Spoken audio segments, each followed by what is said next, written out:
বাংলা পক্ষর মূল দাবি হচ্ছে 2026 বিধানসভা নির্বাচনে বাংলার প্রত্যেকটা বিধানসভা অঞ্চলে বাঙালি বিধায়ক চাই।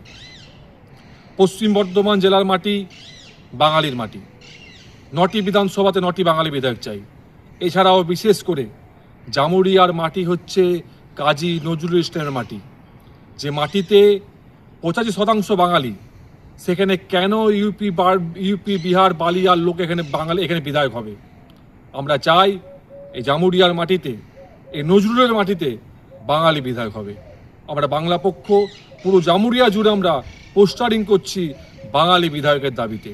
যদি বাঙালি বিধায়ক না দেওয়া হয়, কোনো বাঙালির ভোট পাওয়া যাবে না। এটাই আমাদের মূল দাবি। জামুরিয়ার মাটি, নজরুলের মাটিতে শেষ কথা বাঙালি বলবে, বাঙালি বিধায়ক হবে। জয় বাংলা।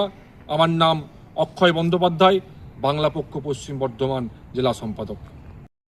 বাংলা পক্ষ থেকে তারা স্লোগান দিচ্ছে পশ্চিমবঙ্গ সহ আসানসোল লোকসভা কেন্দ্রে যতগুলি বিধানসভা আছে সেগুলিতে বাঙালি বিধায়ক চাই। কি বলবেন? কেন বিহারিরা কি ভারতীয় নয়? উড়িয়া যারা তারা কি ভারতীয় নয়? উড়িষ্যাতে কি বাঙালি বিধায়ক নেই? মহারাষ্ট্রে কি বাঙালি বিধায়ক নেই? বিহারে কি বাঙালি বিধায়ক নেই? এই বাংলা পক্ষ যখন লোকসভা ভোট হয় তখন তো আপনারা ইরফান পাঠান, ইউসুফ পাঠান, কীর্তি আজাদ, শত্রুঘ্ন সিনহাকে নিয়ে আসেন। তখন বাঙালি বিহারি করা যায় না। এখন যখন সামনে বিধানসভার ভোট, তখন বাঙালি বিহারি করতে হবে। সারা